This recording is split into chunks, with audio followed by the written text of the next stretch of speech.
Hi everybody, this is Agnes from Sediment, and today we are going to taste white Premier Cru wines from across the Burgundy and ask slightly dangerous question: does Côte d'Or really deserve all the glory? The idea for this video came to me while I was traveling through Burgundy and peeking into almost every wine shop I passed. For one, I had a professional interest, of course. Another reason was the scorching heat I was trying to hide from. And while studying the offer, you see wines at all sorts of price points. You see different names, villages, vineyards, and climat on the labels, enough to confuse even the most seasoned Burgundy lovers. What I thought could be confusing for a consumer is that I could see Premier Cru wines priced anywhere between 30 euros and 500 euros. Of course, we already understand that not all Premier Cru wines are the same. Some have consistently been rated higher than others. Some, legend has it, were meant to be formalized as Grand Cru and were only refused that status because of whatever political, financial, or ownership reasons. Burgundy lovers take great pride in their knowledge of these complexities, especially those who have dived so deeply into Burgundy and feel so comfortable there that the only reason they poke their nose out of it is if they smell a glass of champagne. So why are we going to talk about Premier Cru today?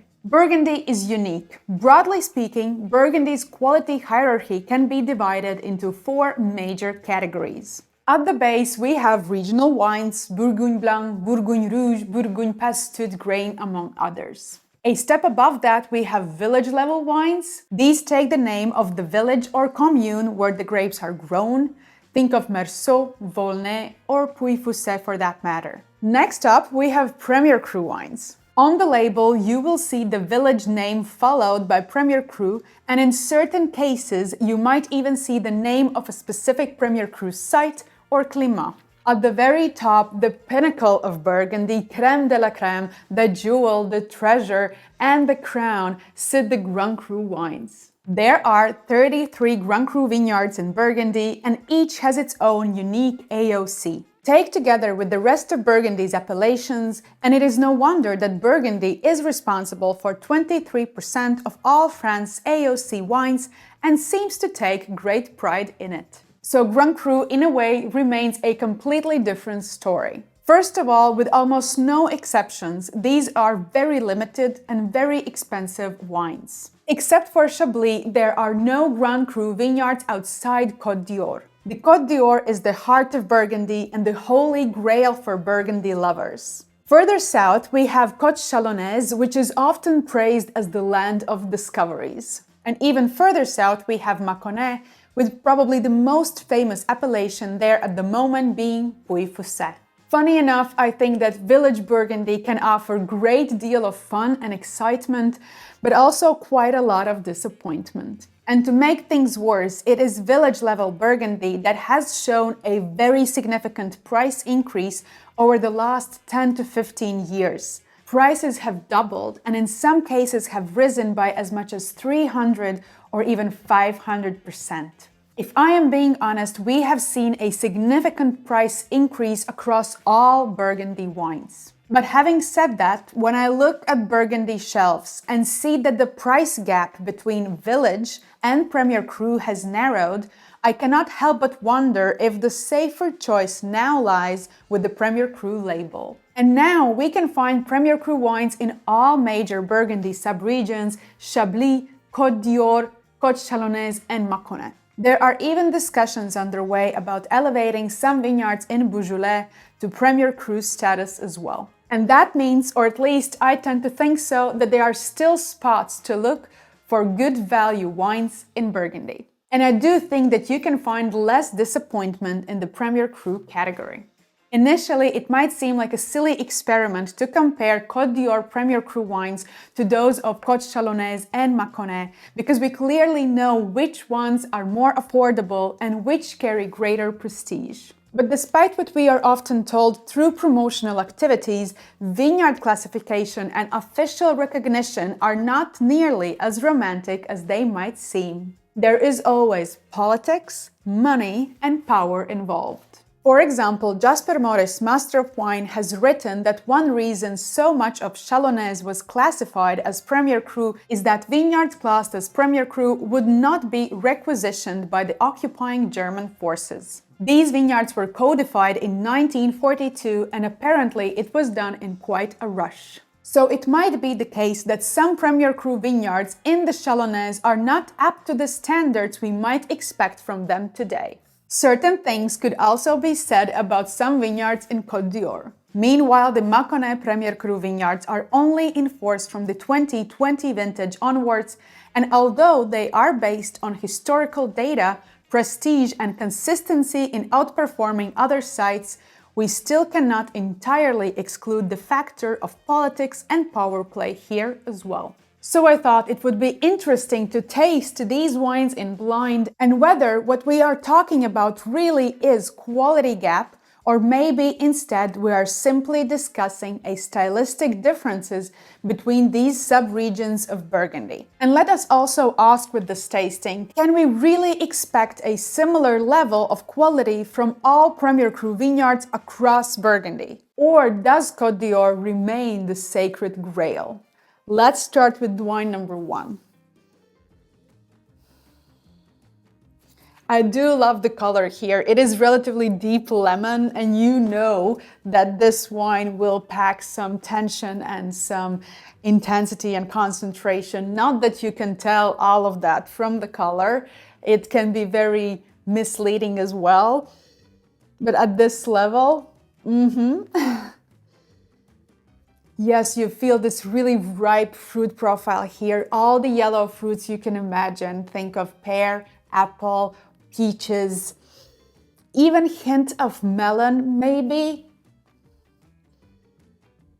You can also feel some note of vanilla and toasted nuts and sweet spices. So it seems that this wine has seen at some stage of its vinification oak. Those stone fruits that I feel on the nose here, they're maybe slightly bruised in a way, but let's taste it. Overall, I think that this wine is quite generous and open and really inviting. It has some tension when it comes to acidity, when it comes to focus and precision of the fruit, but altogether, I think it acts like this nice, gentle and kind hug. And it is very approachable right now at this very moment. And then there's this generosity of fruit and openness of fruit on the palate. It's all really ripe. It seems that this wine is coming from a warmer vintage or relatively sunny, sunshine-driven site. I will give this wine 90 points. Let's move to wine number 2. So with wine number 2, we see slightly paler color. And on the nose, I would say this is quite aromatic, perfumed wine style. There is tension and nerviness to it. If we had all these ripe yellow fruits, these orchard fruit-driven profile in wine 1, here it is more citrus fruit, lime, lemon. Lemon is quite ripe here. And there's another element that I feel a lot, and that is floral characters. We have these citrus fruit florals and maybe some acacia blossom as well, like that fresh spring morning meadow. Slight green elements as well, but not green in a way that it is unripe, but more like maybe lime peel or, some sage. Let's taste the wine. Well, wine 1 had that jolly, generous appeal to it. Wine 2 is more focused. It has higher acidity and it has slimmer body. It seems more steely and linear in a way. While I'm talking with you, what I really enjoy here is that long lasting aftertaste, because that lemon, that lime peel, that floral character is so persistent that through all these seconds, me conversing with you, I still feel the wine on my palate. I think this is quite magnificent bottle. I will give this wine 92 points. Let's move to wine number 3.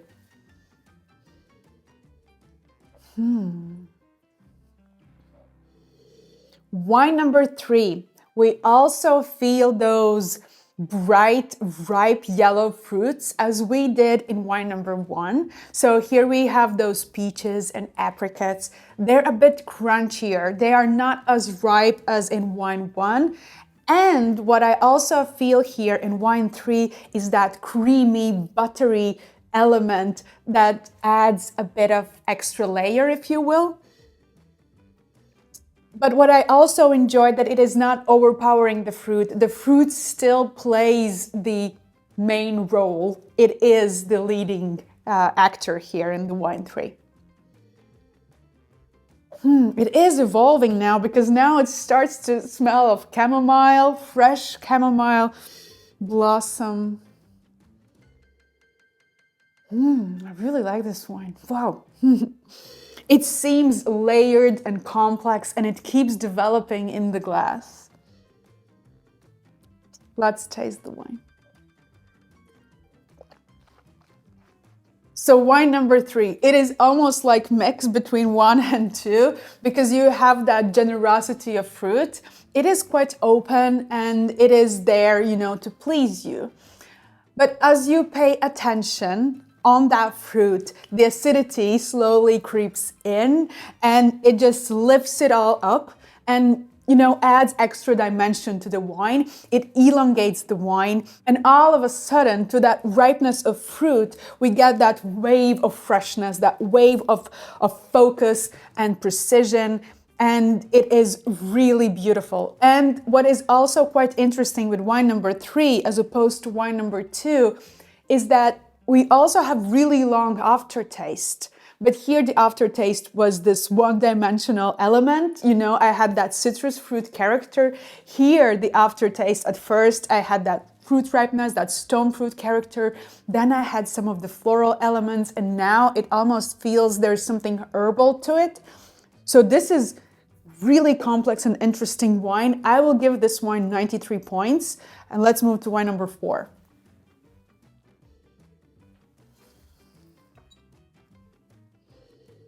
Okay, so wine number 4. On the nose, we have similar elements of those ripe stone fruits. I'm talking peaches and yellow apple, but that really ripe in character. But there's also some spiciness to it. Like you almost have that, you know, peach compote or peach jam that is mixed together with rosemary or thyme to add a bit of oomph, to add a bit of, you know, depth, flavor depth to the fruit. And I have very similar experience in this glass. And then when you talk about it and you think like you have catched the aromas of these wines and you have already defined them, you know, it starts to evolve and it starts to evade. Let's taste it because now I feel like it just closed.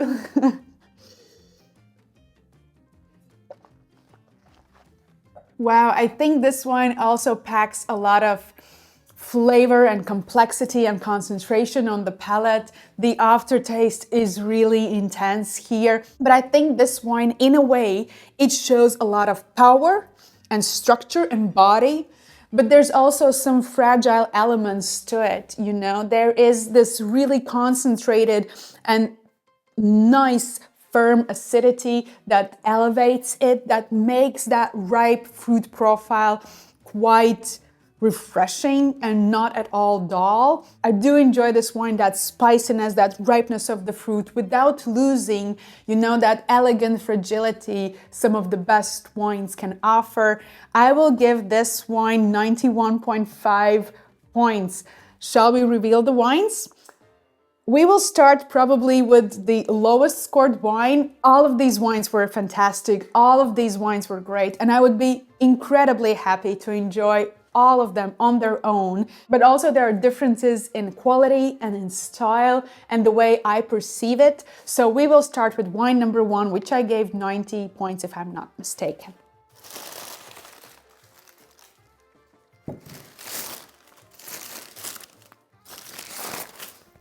All right, so this is 2022 vintage. It is Montagny Premier Cru, and it is a blend from several Premier Cru vines.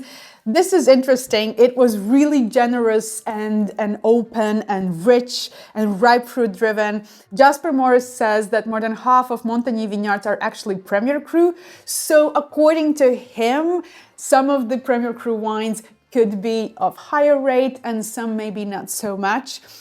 This is blend from relatively young vines, and this wine was, I think, the cheapest of the bunch, and it received 90 points. This was really beautiful wine. Maybe the richness and opulence was a bit too much for my personal taste, but let's move to wine number 4, which I gave 91.5 points.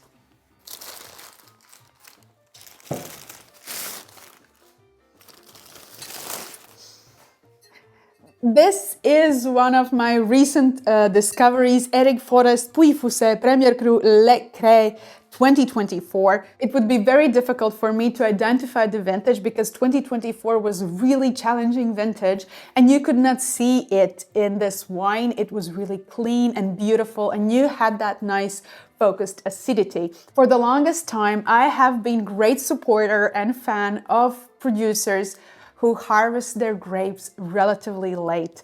I like the generosity of flavors. I like the ripeness of the fruit in the wines. I like when wines offer something more flavor-wise than just acidity. And I think this wine represented it beautifully. And when I visited this estate, the winemaker explained it and it made a lot of sense. Of course, when you harvest grapes later, there is this risk of increased residual sugar, which will translate in higher alcohol level. But other elements in grapes concentrate too, and including acidity. So sometimes waiting more, allowing grapes to fully mature on wine, you can actually get better acidity on the palate as well. And this wine, it has only 13%. It is a relatively cool and challenging vintage, as I said, but for me, this is great discovery. I really enjoy this producer. Let's move to wine number 2, which received 92 points.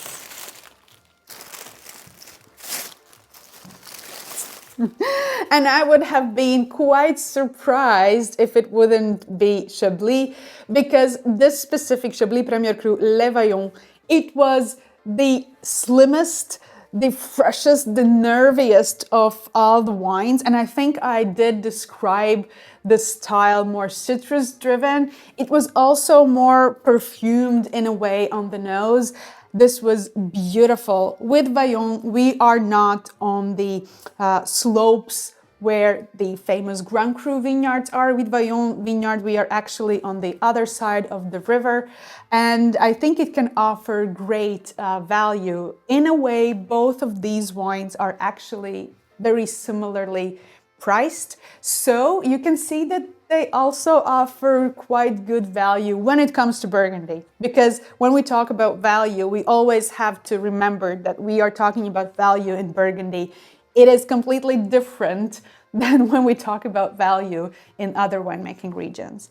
Let's move to wine number 3, which I know where it is coming from by now. I gave this wine 93 points, and I thought it was quite magnificent and it was evolving and developing. So we are in Côte d'Or. We are with Jean-Louis Chavy, Puligny-Montrachet Premier Cru Le Folatieres.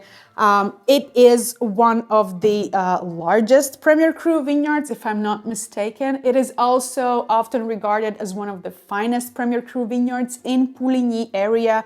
And I think in this specific case, this wine really shined. I was impressed by it. And when I was tasting the wine in blind, there was a question mark. Could this be the Côte d'Or wine? Because the way it evolved in the glass, because the way it was so complex and layered and was not one-dimensional, there was a lot of things to talk about when we smelled, when we tasted the wine. And I am absolutely sure if I would take this bottle back home and enjoy it over the course of dinner. It would reveal a lot of new elements and things in the glass, and the conversation would continue. Well, we can see now that Côte d'Or indeed was the top scored wine. However, we have to be honest, this bottle is twice the price of this bottle, and twice the price of this bottle, and three times more the price of this bottle. However, the scoring was not that much greater. Of course, this is a beautiful bottle and it was great experience. Let me know in the comment section below, where do you look for good value in Burgundy? If you at all look for value in Burgundy. And also, should I make similar experiment tackling red wines of Burgundy? That would be also quite interesting. And meanwhile, make sure to watch this video next.